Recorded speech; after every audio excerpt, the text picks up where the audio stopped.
I learned from Macau that I need to be open-minded to new opportunities, and as Macau is growing, so should you grow as a person and always try to improve yourself.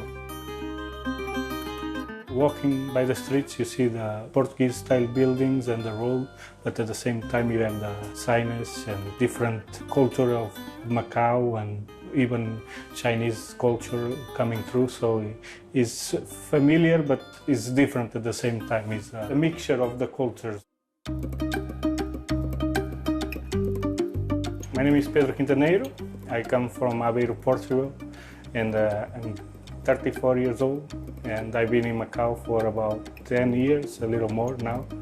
What brings me here is it's a funny story because Macau is keep calling me. I come here first time for an internship, and a few years after, a friend of mine called me for me to come help him working here. I come, and since then I stay. I met my wife, and now it's very hard to go back to Europe or even Portugal.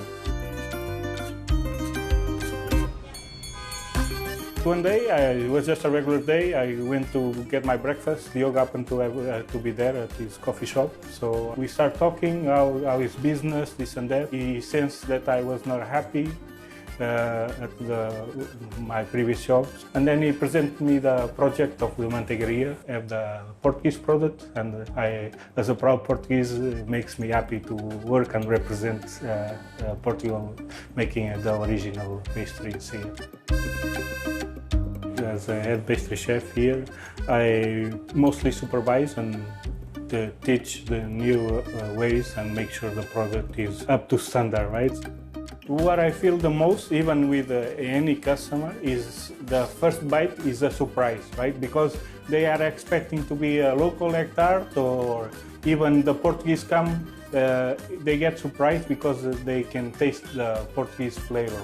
I would say egg tarts are just an inspiration by the pastel nata. It's two different products. You cannot say it's the same thing. Our pastry is more flaky, it's more buttery. Our cream is not like an egg texture, it's going to be creamy.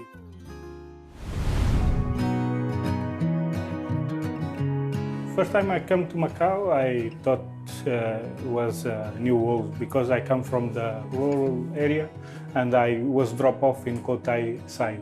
But when I come to Macau side, I felt, whoa, this is like Lisbon. Especially Senado Square, if you walk Avenida de Liberdade, and the Senado Square is exactly the same. So it brings a sense of nostalgia and also a little piece of home to the people living here. My favorite place in Macau would be even from the Senado Square to the San Lazarus Church. You can just walk the direction and you'll find yourself, I mean, it's a very tourist place, so I like to go around. From the São Paulo ruins, all the Portuguese little streets, you can see the influence and the mixture of the cultures, yeah, because you can see the Portuguese buildings and the roads, but at the same time you see all these signs and the local way of living, right?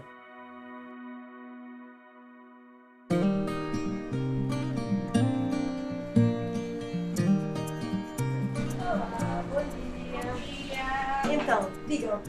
Para mim é galão e uma torrada.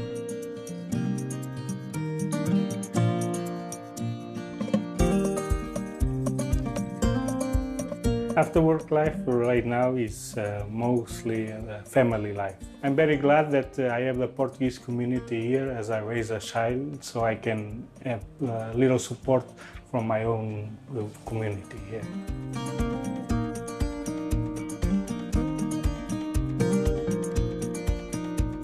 I like to bring my family to the lake and even walk the dog since we're going out and he needs some fresh air as well. So. I think today for me, home will be both, right? I have my parents in Portugal, so it's always going to be there for me, and I know if anything happens, it's my safe point, right? But also, as I start a family here, I cannot imagine leaving Macau.